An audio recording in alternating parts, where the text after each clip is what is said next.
गुरुदेव भगवान की जय। अखंड विद्यानंद जी महाराज मौनी बाबा भगवान की जय। शिवोहम शिवोहम शिवोहम। आगे की कथा सुने। इसके अगले ही दिन भूपन गुरुदेव मौनी बाबा भगवान के पास पीरी आश्रम पहुँचे। वे इनसे पूछने लगे, अरे पालकी में गंगा जमुना ना पड़ी हो? भूपन बोले, ये तो छोटा मार्ग था अलीगढ़ होकर। गुरुदेव ने फिर पूछा, अरे पूरब की में पड़ी हो गंगा जमुना? पूरब यानी चंदौली कोडरिया का आश्रम के लिए कह रहे हैं गुरुदेव।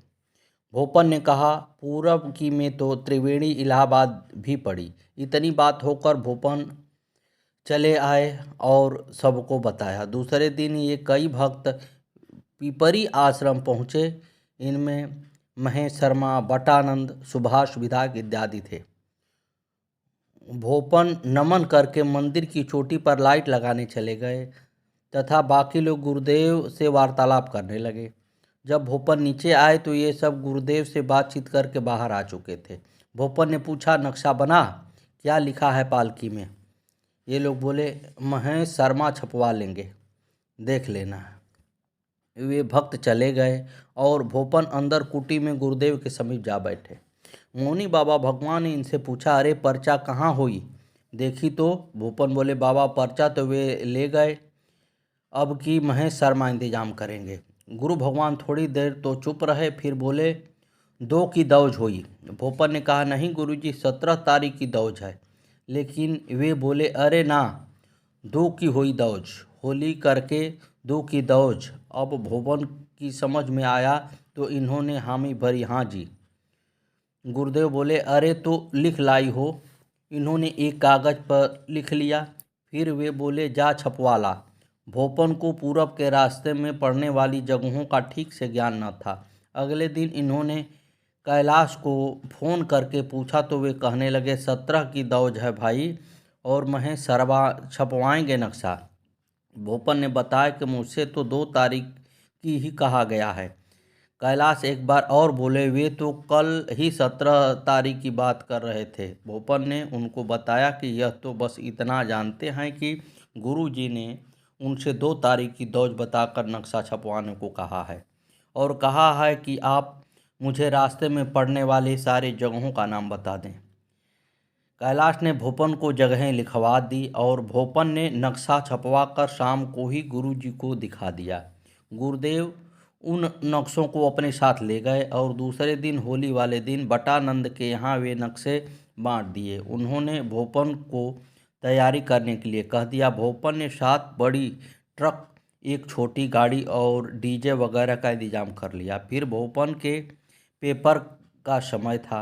वे गुरुदेव के पास गए और उन्हें बताया, गुरुजी मेरे तो पेपर हैं, कैसे जाऊं? मौनी बाबा बोले, अरे गार्ड तो झंडी दिखाई हो, गाड़ी निकल जाई हो, झंडी दिखा दी, सबको विदा कर दी हो, सारी तैयारियां हो गई, गाड़ी पर बैनर वगैरह लग कर सब इंतजाम हो गया। 2 तारीख को सुबह गुरुदेव मौनी बाबा भगवान सुल्तानपुर आश्रम पर पहुंच गए और भोपन से बोले, अरे हमारी गाड़ी पर भी बैनर बांधी हो, हमारे ड्राइवर को भी टोपी पहनाई हो। भोपन ने रामा पंडित जी को टोपी पहना दी और गुरुजी मौनी बाबा भगवान की गाड़ी पर बैनर बांध दिया। वे पूरब के लिए निकल पड़े, यानी चंदौली गुरुदेव के जन्मभूमि। भोपन ने बाकी सबको भी पीछे से निकाल दिया। 3 दिन बाद गुरुदेव पिपरी आश्रम पर लौटे। वे जन्मभूमि से पालकी निकलवाकर गाड़ी से पिपरी आश्रम आ गए और पीछे से बाकी लोग पालकी और जोत लेकर पैदल आए। भूपन के पेपर पोस्टपोन हो गए थे। उन्होंने गुरुदेव को बताया, गुरुजी मेरे पेपर तो पीछे हट गए हैं, 11 तारीख से हैं, अब जाकर पालकी में शामिल हो जाऊं? मौनी बाबा भगवान ने मना कर दिया और अपने पास ही बैठा लिया। वे फ़ोन से हर घंटे पालकी की जानकारी लिवाते रहते थे। यह भी पूछवाते, प्रसाद क्या बना है, और फिर कहते, अरे सब स्वाद बनाई हो, परिक्रमा में तो खिचड़ी का ही प्रसाद हुई। फिर 11वें दिन जन्मभूमि से जोत लेकर पालकी सुल्तानपुर आ पहुंची। गुरुदेव स्वयं गाड़ी से परिक्रमा की अगवानी के लिए गए और परिक्रमा के साथ साथ लौटे। इस प्रकार से दोनों परिक्रमाएं गुरुदेव ने 2010 में आरंभ करा दी। अगले वर्ष सन 2011 में फिर से परिक्रमा हुई। उस समय की एक घटना का जिक्र करते हुए भूपन बताते हैं कि सुल्तानपुर आश्रम से भक्त गुरुदेव मौनी बाबा भगवान की पालकी लेकर जन्मभूमि चंदौली कोडरियाँ पहुँचे। मौनी बाबा भगवान के आश्रम से पहले एक पुलिया पड़ती है जिसके ऊपर से बिजली के 11,000 वोल्ट का लाइन जा रहा है। एक ट्रक के ऊपर पालकी रखी थी। पालकी लोहे की थी। भक्त लाठी से तार ऊंचा करने का प्रयास करने लगे जिससे कि वह पालकी में न छू जाए। तार अचानक लाठी पर से छूटा और पालकी पर जा लगा। गाड़ी में बैठे सभी लोगों ने बिजली का करंट महसूस किया। सब हिल गए परंतु किसी को भी बाल बाका न हुआ। सभी सुरक्षित बच गए। टायरों ने आग भी पकड़ी परंतु गुरुजी की कृपा से न जाने कैसे गाड़ी में बैक गियर लगा और गाड़ी पीछे हट गई, जबकि ड्राइवर ने बैक न किया था। उस दिन गुरु भगवान की कृपा से सभी की जान बच गई। फिर गुरु भगवान ने 2012 में अपनी परम पावन देह का भी त्याग कर दिया। उनको सुल्तानपुर आश्रम पर समाधि दे दी गई। उनकी समाधि के बाद दूसरे रविवार को आश्रम पर अल्टरनेटर खराब हो गया। उसको ठीक करवाने ले जाने के लिए भूपन अपना ऑटो ले रहे थे कि वह रास्ते में पलट गया। इनकी जान तो बच गई परंतु एक पैर टूट गया। साथ में और भी लड़के थे परंतु किसी को चोट न आई। इन्होंने टांग का पलस्तर करवाया और घर खबर नहीं दी, सीधे गुरुजी की पुण्यतिथि के फ्लैक्सिक बोर्ड लगवाने चले गए। ये गाड़ी में रहे और लड़कों ने बोर्ड लगवा दी। फिर ये घर लौटे। भूपन चारपाई पर लेटे हुए थे, टांग टूटी हुई थी। तभी मौनी की पालकी वहाँ से गुजरी। भजन बज रहा था, तेरी याद आ रही है मौनी बाबा, तेरी याद आ रही है मौनी बाबा, तेरी याद आ रही है।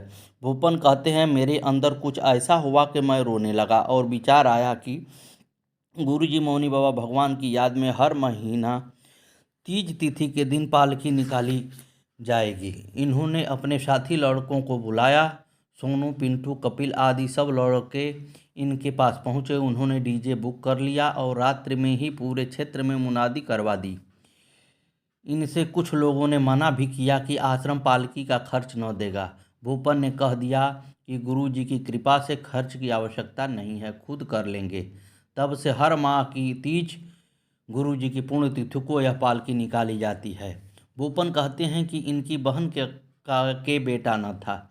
इनकी माँ का फ़ोन आया कि दुनिया गुरुजी के से मांग रही है, तुम भी बहन के लिए कह दे।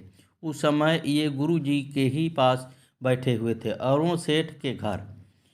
इन्होंने मौनी बाबा से अर्ज की, गुरुजी हमारी बहन के बच्चे नहीं हैं, वह सब जगह इलाज करवा चुकी है।